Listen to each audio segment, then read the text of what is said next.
வெளிநாட்டில் இருக்கும் உங்களுக்காக இலங்கையில் இருக்கும் உங்கள் பெற்றோரின் ஆரோக்கியத்தை எங்கள் சொந்த பெற்றோரைப் போல அன்புடன் நாங்கள் பராமரிக்கின்றோம். மெடிப்ளேஸ். பொதுவாக யுத்தம் என்றால் வெறும் 2 போர்க்களங்களோடு நின்று விடாது. நவீன உலகில் அது கண்டங்கள் கடந்து சாதாரண மக்களின் வீடுகளுக்கும் பள்ளிகளுக்கும் வழிபாட்டு தளங்களுக்கும் வந்து சேர்ந்து விட்டது. ஈரான் மற்றும் இஸ்ரேல் 2 நாடுகளுக்கு இடையே பல தசாப்தங்களாக நிலவி வரும் பகை இன்று ஒரு புதிய மற்றும் ஆபத்தான கட்டத்தை எட்டியுள்ளது. அதுதான் நிழல் யுத்தம் அல்லது ப்ராக்ஸி வார். இந்த நிழல் யுத்தம் என்று அழைக்கப்படும் இந்த மோதல் தற்போது நேரடியாக அமெரிக்கா மண்ணில் எதிரொலிக்க தொடங்கியுள்ளது. ஈரானின் ஏவுகணைகளும் இஸ்ரேலின் வான்வழி தாக்குதல்களும் ஒருபுறம் இருக்க, மறுபுறம் ஸ்லீப்பர் செல்ஸ் மூலம் நடத்தப்படும் தாக்குதல்கள் உலகை அச்சத்தில் ஆழ்த்தியுள்ளது. இஸ்ரேலின் மொசாட் அமைப்பு பண்ணக்கூடிய மிகப்பெரிய மிகவும் அசாத்தியமான தாக்குதல்கள் ஒருபுறம் இருந்தாலும், ஈரான் இன்று அமெரிக்க மண்ணில் ஒரு ஆகப்பெரும் தாக்குதல்களையும் ஆகப்பெரும் சதி வேலைகளையும் செய்து கொண்டிருக்கின்று சொல்லிக் கொண்டிருக்காங்க.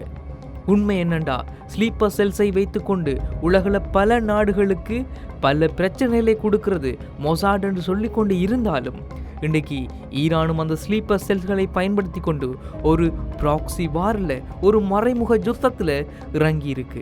உண்மையிலேயே ஈரானின் ஆதரவு அமைப்புகள், ஹிஸ்புல்லா, ஹமாஸ் போன்ற ஆதரவு அமைப்புகள் லெபனானில் இருந்தும் பல பிரதேசங்களில் இருந்தும் இஸ்ரேலை தாக்கி கொண்டு இருந்தாலும், உலகம் முழுவதும் பரவி கிடக்கும் ஈரானின் பல அமைப்புகள் இன்றைக்கு ப்ராக்ஸி வாரில் இறங்கி இருக்கு. இப்படிப்பட்ட இந்த அமைப்புகள் ஒரு ஆகப்பெரும் சதி வேலைகளை செய்வதாகவும், அது பல யுகங்களை கடந்த ஆகப்பெரும் அழிவுகளை ஏற்படுத்தக்கூடும் என்றும் பல போரியல் ஆய்வாளர்கள் சொல்லி வரும் இந்த நிலையில், ஈரான் தனது எல்லைகளை தாண்டி தனது ஆதிக்கத்தை நிலைநிறுத்த குவாட் ஃபோர்ஸ் மற்றும் யூனிட் 840 போன்ற சிறப்பு பிரிவுகளை பயன்படுத்துகிறது. இவர்கள் வெறும் ஆயுதங்களை மட்டும் தயாரிக்கவில்லை, பல நாடுகளில் ரகசியமாக செயற்படும் மனித வெடிகுண்டுகளையும் ஸ்லீப்பர் செல்களையும் உருவாக்கி வைத்துள்ளனர். பிரித்தானியாவின் MI5 உளவு நிறுவனம் கூறுவது போல, லண்டன் முதல் நியூயார்க் வரை ஈரானின் உளவு பிரிவுகள் ஊடுருவி உள்ளது. தங்கள் அரசுக்கு எதிராக செயற்படும் ஊடகவியலாளர்களை கடத்துவது, இஸ்ரேலிய தூதரகங்களை தகர்க்க திட்டமிடுவது என இவர்களின் பட்டியல் நீண்டு கொண்டே செல்கிறது. சமீபத்தில் அமெரிக்காவில் மட்டும் சுமார் 130 ஈரானிய பிரதிநிதிகள் சந்தேகத்தின் பெயரில் கைது செய்யப்பட்டுள்ளனர். இது ஒரு ஆபத்தின் தீவிரத்தை காட்டுகிறது என்றுதான் சொல்லக்கூடும். சமீபத்தில் நடந்த ஒரு சம்பவம் அமெரிக்காவையே உலுக்கியது. டெம்பிள் இஸ்ரேல் என்ற ஒரு ஜூத வழிபாட்டு தளம். அங்கு சுமார் 140 மாணவர்கள் இருந்தனர். 41 வயது நிரம்பிய ஐமான் முகமது கசாலி என்ற ஒரு இஸ்லாமியர் வெடிமருந்து நிரப்பப்பட்ட கனரக வாகனத்தை அந்த கட்டிடத்தை நோக்கி செலுத்திச் சென்றார். மாணவர்கள் அனைவரும் அங்கு வந்து சேர்ந்த தருணத்தில் பெரும் அழிவை ஏற்படுத்த அவர் திட்டமிட்டிருந்தார். ஆனால் அங்கிருந்த காவலாளிகளின் துணிச்சலான செயலால் அந்த பெரும் அனர்த்தம் மயிரிழையில் தடுக்கப்பட்டது. துப்பாக்கிச் சூடு நடத்தப்பட்டு அந்த வாகனத்திலேயே அவர் கொல்லப்பட்டார். இதுவரும் ஒரு சம்பவம் மட்டுமல்ல. வெர்ஜீனியா பல்கலைக்கழகத்தில் அல்லாஹூ அக்பர் என்று கத்திக்கொண்டு நடத்தப்பட்ட துப்பாக்கிச் சூடு, டெக்சாஸில் உள்ள ஒரு பாரில் நடந்த தாக்குதல் என தொடர்ச்சியாக ஈரானிய பின்னணி கொண்ட அல்லது ஈரானால் தூண்டப்பட்ட வன்முறைகள் அமெரிக்கா நகரமெங்கும் பற்றி கொண்டேதான் இருக்கின்றது. இந்த அமெரிக்க நகரங்கள் மீதான அச்சுறுத்தல் ஒரு ஆகப்பெரும் அச்சுறுத்தலாகவும் ஆகப்பெரும் குடைச்சலாகவும் இன்றைக்கு அமெரிக்காவினுடைய அரசாங்கத்திற்கு மாறி நிற்கின்றது. இதுதான் ப்ராக்ஸி வார் என்று சொல்லப்படக்கூடிய ஒரு மறைமுக யுத்தம்.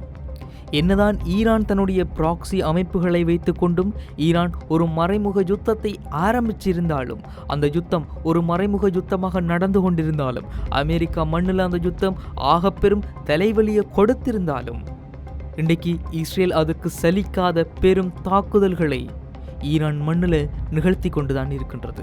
ஈரானில் இருந்து அந்த பள்ளியில் மேல் விழுந்த அந்த குண்டுகள் தொடங்கி ஈரானுடைய மக்கள் வாழும் பிரதேசங்களில் விழுந்து கொண்டிருக்கக்கூடிய இப்ப நடக்கக்கூடிய அந்த தாக்குதல்கள் வரைக்கும் இஸ்ரேல் ஒரு ஆகப்பெரும் தாக்குதல்களை ஈரான் மண் மேலே நடத்தி கொண்டுதான் இருக்கு.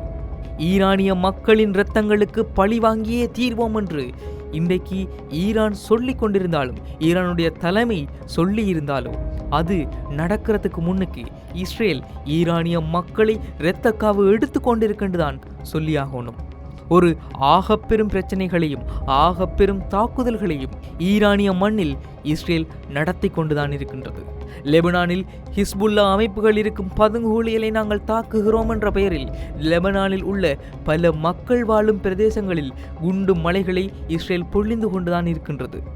அதெல்லாவற்றையும் கடந்து காசாவில் ஹமாஸ் அமைப்பு பதுங்கி இருக்கும் இடங்களை தாக்குகிறோம் என்ற பெயரிலும், ஹமாஸ் அமைப்பு பதுங்கி இருக்கும் மலைகளையும் பதுங்கி இருக்கும் பதுங்குகுழிகளையும் தாக்குகின்றோம் என்ற பெயரில் அங்கு உள்ள அனைத்து மக்கள் வாழும் பிரதேசங்களிலும் குண்டு மலைகளை பொழிந்து கொண்டுதான் இருக்கின்றது.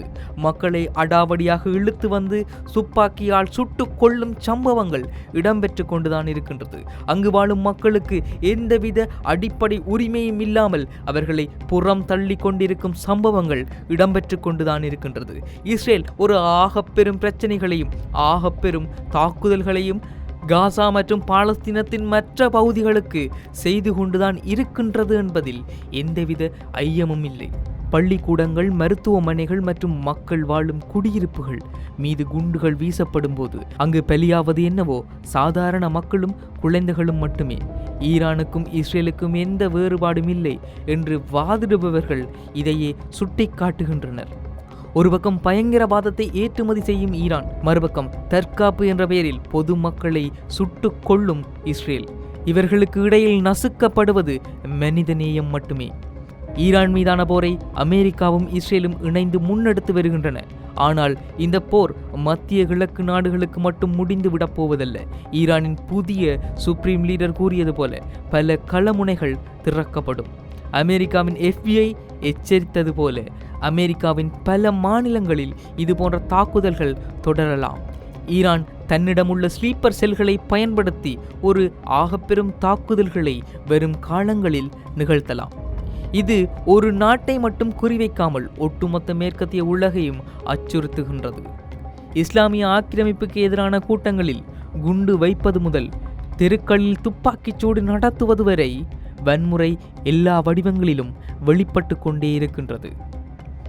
இந்த நிழல் யுத்தத்தில் வெற்றி பெறுவது யார் என்பது ஒருபுறம் இருக்கட்டும், தோற்பது என்னவோ மனித குலம் மட்டும்தான். பள்ளிக்கூடங்களுக்கு முன் குண்டுகள் வைக்கப்படுவதும் வழிபாட்டு தலங்களில் மாணவர்கள் கொல்லப்படுவதும் ஒரு நாகரிக உலகத்திற்கு அழகல்ல. ஈரானும் இஸ்ரேலும் தங்கள் மேலாதிக்கத்திற்காக ஆடும் இந்த சதுரங்க ஆட்டத்தில் உலகமே போர்க்களமாகிவிட்டது. இன்றைக்கு உலகம் முழுவதும் வாழும் அனைத்து மக்களுக்கும் அன்றாட வாழ்க்கையின் செலவுகள் அதிகரித்துள்ளது. ஒட்டுமொத்த பொருளாதார வீக்கம் அதிகரித்துள்ளது. பொருளாதார சரிவு என்பது ஏற்பட்டுள்ளது. உலகம் முழுவதும் கச்சா எண்ணெயினுடைய விலை அதிகரித்துள்ளது. இந்த போர் எதை கொடுக்குதோ இல்லையோ, இந்த போர் உலகத்திற்கு ஒரு ஆகப்பெரும் தலைவலியை கொடுக்கப் போகின்றது. ஒரு மாபெரும் ப்ராக்ஸி வாரை உருவாக்க காரணமாக இருக்கின்றது இந்த இஸ்ரேல் என்று பல பேர் சொல்லிக் கொண்டிருந்தாலும், இந்த ப்ராக்ஸி வார் ஒரு ஆகப்பெரும் பிரச்சனையாகவும் இது மனித குலத்திற்கு ஒரு அவலமான செயற்பாடாகவே மாறி நிற்கப் போகின்றது என்பதில் எந்தவித ஐயமும் இல்லை.